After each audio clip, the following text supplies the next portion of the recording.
Hola, ¿qué tal? Soy Eli, te doy la bienvenida. En esta ocasión hablándote de un tema de biología. Para dar inicio y para ponerte en contexto, vamos a hablar por qué están presentes la materia y energía dentro de una red trófica. Ya habíamos hablado que parte de la interacción entre estos seres vivos da origen a lo que es una disipación de energía y a un consumo de materia. Sin embargo, debe haber un equilibrio en esta. Entonces, ahora bien, imagínate que tienes construida una casa y que en esa casa se te ocurre quitar alguno de los bloques inferiores. ¿Qué va a ocurrir? Pues seguramente vamos a tener una descompensación debido a la carga excesiva y esta casa va a comenzar a tener fallas, va a comenzar a tener una estructura débil. Lo mismo ocurre con nuestros sistemas. Entonces, el día de hoy vamos a hablar acerca de qué ocurre en una red trófica cuando ocurren diferencias entre lo que son los flujos de materia y la energía. Pues bien, para dar inicio vamos a recordar un poquito el asunto de un ecosistema. Recordemos que un ecosistema es el cúmulo de factores vivos y de factores inertes. Esta situación conlleva que exista una interrelación entre estos. Cuando existe alguna falla o alguna anomalía por parte de estas situaciones, vamos a hablar por ejemplo del caso de las inertes. ¿Qué va a suceder? Esa inestabilidad puede poner en riesgo lo que es la presencia del ecosistema. Entonces, es importante que detectemos que vamos a tener un flujo constante de materia. Dentro de lo que es el establecimiento de una red trófica, ya mencionábamos, no participa un organismo o participa en un conjunto una serie de organismos que van a interrelacionarse, que aquí la situación que los establece es la estructura de la alimentación. Entonces podemos tener un ecosistema o los ecosistemas van a partir de lo que son los recursos que se tienen en él. Hablamos de que estos factores inertes, como lo es su relieve, como lo es la constitución física de este entorno, van a dar la pauta a proporcionar los recursos necesarios a los seres vivos que la constituyen. Entonces, si comenzamos a generar o se presenta una alteración, se pone en riesgo la vida de este ecosistema, se pone en riesgo su equilibrio y con ello, sobra decir que los integrantes, los seres vivos de este entorno, pues pueden perecer. Hay varios factores que se pueden presentar y que pueden ocasionar esta alteración.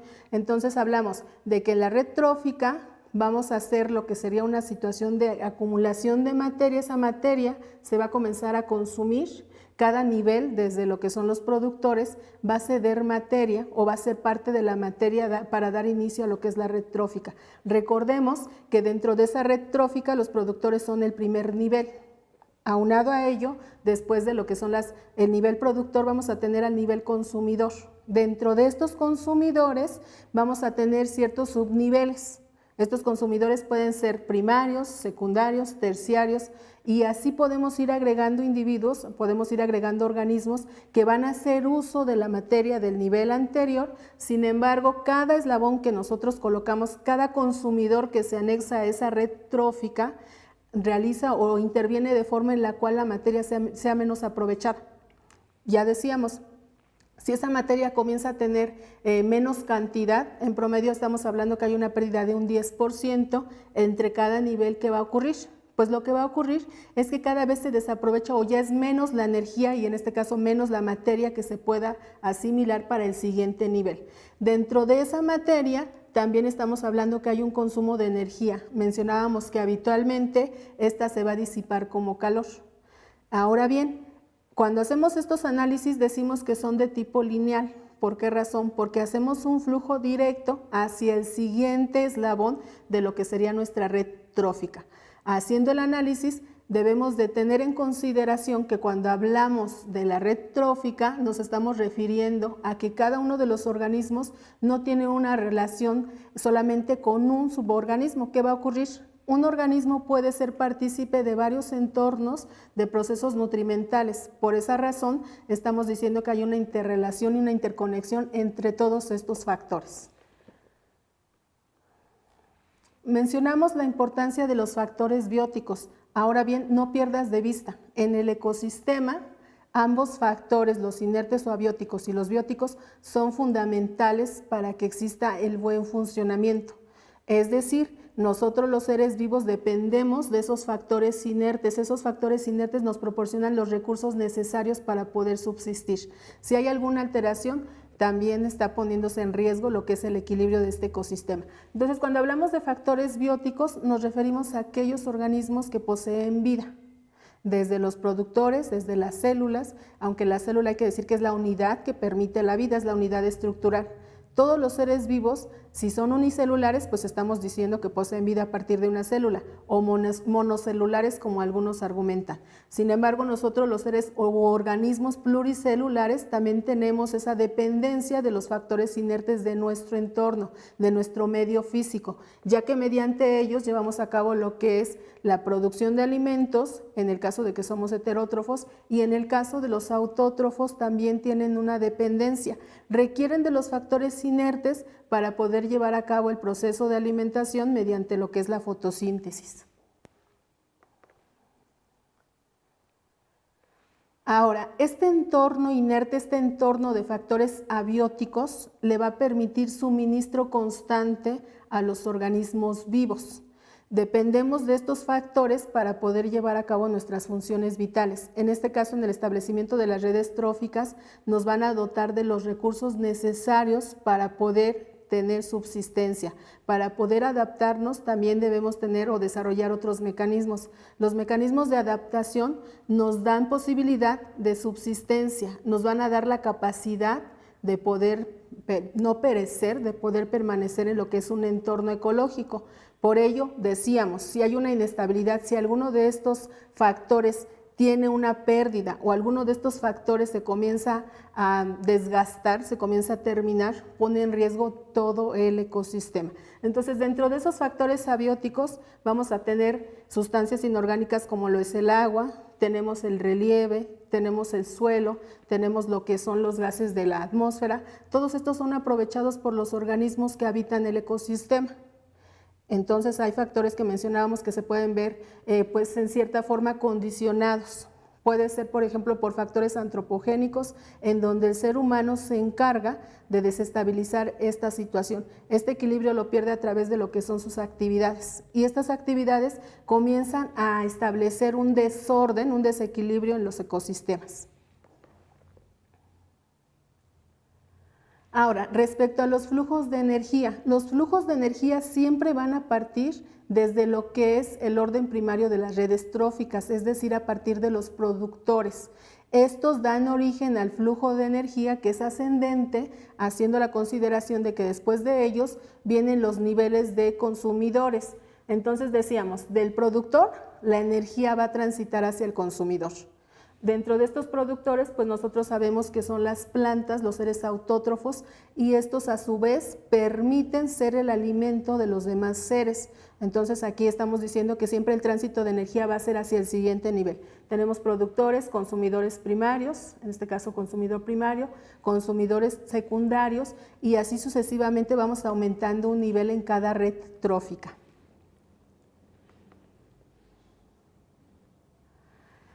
Ahora, es importante hacer un paréntesis respecto al mecanismo de alimentación para los seres autótrofos. Los seres autótrofos van a hacer uso de sustancias inorgánicas o a partir de sustancias inorgánicas van a generar su propio alimento. Es importante que aquí pongamos en contexto el asunto porque van a aprovechar lo que son los fotones de la energía solar. El sol juega un papel fundamental como factor abiótico ya que da origen o permite la vida en el planeta. Recordemos que, por ejemplo, los rayos del sol permiten que se lleve a cabo el efecto invernadero. Y hay varios gases de efecto invernadero, como el caso del dióxido de carbono. Esta sustancia es fundamental para que se pueda desarrollar la vida en el planeta. Sin embargo, un excedente de esta trae condiciones que son catastróficas. Si estamos hablando del efecto invernadero, recordemos que gracias a esta situación se mantiene una temperatura idónea para la vida en el planeta. Si llega a haber una descompensación, podemos presentar algunos factores de riesgo. Por ejemplo, hoy en día podemos hablar de lo que es el calentamiento global. Esto es un punto a analizar. ¿Por qué razón? Porque desafortunadamente este incremento de temperatura está haciendo perecer varios ecosistemas y entonces se pierde o se desestabiliza lo que es ese flujo de materia y energía. Hay que considerar que a cada organismo que corresponda a este nivel de red trófica, pues debiera aprovechar la materia. Sin embargo, debido a las condiciones que pueden ser en este caso situaciones externas, situaciones climáticas, puede perecer ese organismo. Entonces decíamos, la fotosíntesis va a hacer uso de lo que es el agua y de lo que es la luz solar, va a absorber esa energía y dentro de lo que es el subsuelo va a haber lo que es la generación de savia bruta. Esta savia bruta va a permitir que la planta comience el proceso de la fotosíntesis, en donde a través de los estomas esos rayos de sol comienzan a generar a través de los cloroplastos. Recordemos que aquí se concentra lo que es el pigmento llamado clorofila, que le da ese color verde particular a los vegetales, y entonces es como se comienza a generar en la parte de abajo de la hoja, se comienza a absorber dióxido de carbono. ¿Qué ocurre? Este dióxido de carbono, el objetivo primordial es que a partir del dióxido de carbono y el agua que se concentra en el tallo, ¿qué va a ocurrir? Se haga una transformación en donde el producto final sea la glucosa y la sustancia de desecho sea el el oxígeno, la sustancia de desecho. Entonces decimos, en realidad a las plantas no les interesa tanto esta situación de la vitalidad, lo que sucede es que ellas generan de desecho el oxígeno, y ese oxígeno para nosotros los humanos es súper indispensable, ya que debido a este podemos llevar a cabo lo que es el proceso respiratorio.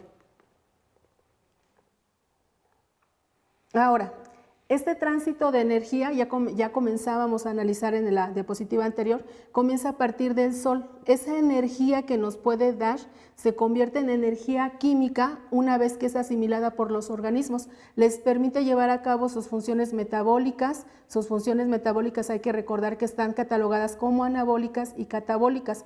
Alguno es un metabolismo destructivo y el otro es un metabolismo constructivo.